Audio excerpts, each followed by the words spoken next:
মই নিৰ্বাচনৰ পিছতে এইখন গাঁৱলৈ অহা কথা আছিল। মই এই গাঁওখনৰ খবৰ ৰাখিছিলোঁ আৰু মই জানিছিলোঁ যে এইখন গাঁও অতি পিছপৰা, ৰাস্তা ঘাটৰ যথেষ্ট সমস্যা আছে, কিন্তু ব্যস্ততাৰ কাৰণে মই আহিব পৰা নাছিলোঁ। আৰু মই এওঁলোকক কৈছিলোঁ, যেতিয়া মোৰ ওচৰলৈ গৈছিল, মই গাঁৱলৈ যাম, আপোনালোকৰ সমস্যাৰ মই স্বচক্ষুই চাম, সমভাগী হ'ম আৰু এই সমস্যা মই নিশ্চিতভাৱে সমাধান কৰিম। আজি সেই দিনটো আহিল। মই কঁঠালমুৰি গাঁৱৰ আমাৰ এই নবস্তিলৈ আহিলোঁ। ৰাইজৰ লগত একেলগে খোজকাঢ়ি ৰাস্তা চালোঁ। একেবাৰে বোকাময় এটা ৰাস্তা, যিটো ৰাস্তাৰে মানুহ অহা যোৱা কৰিব নোৱাৰি। আৰু মই তেওঁলোকক আজি প্ৰতিশ্ৰুতি দিলোঁ, মই আজিয়ে কাৰ্যব্যৱস্থা গ্ৰহণ কৰিম। এই ৰাস্তাটো ব্লক ৰাস্তা এওঁলোকক এইবাৰ মই বনাই দিম আৰু এই বোকাৰ পৰা এওঁলোকক মুক্ত কৰিম। ৰাইজে বিধায়ক বনাইছে, ৰাইজে মৰম দিছে, ৰাইজে আশীৰ্বাদ দিছে, ৰাইজে কাম কৰাৰ কাৰণে।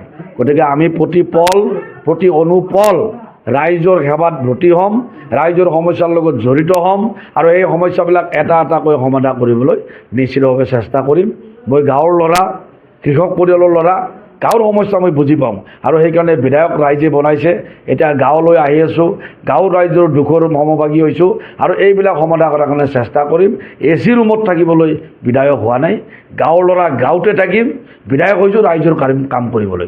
গতিকে ৰাইজৰ আশীৰ্বাদ বিচাৰিছোঁ, ৰাইজৰ মৰম চেনেহ পালে, নিশ্চয় সহযোগিতা পালে এই যিখিনি কাম কৰিবলৈ হাতত লৈছোঁ, এই কামবিলাক আমি নিয়াৰিকৈ কৰি যোৱাত আমি নিশ্চয় সফল হ'ম। দাদা, নামঘৰ আৰু শ্মশানৰ কথাও আপুনি উল্লেখ মই কৈছোঁ যে এওঁলোকৰ ৰাস্তা ঘাটৰ এইটো ৰাস্তাটো বনাই দিম, এখন শ্মশান আৰু নামঘৰ, তিনিটা এওঁলোকৰ সমস্যা আছে। মই তিনিটা সমস্যা এওঁলোকৰ সমাধান কৰি দিম বুলি আজি প্ৰতিশ্ৰুতি প্ৰদান কৰিছোঁ।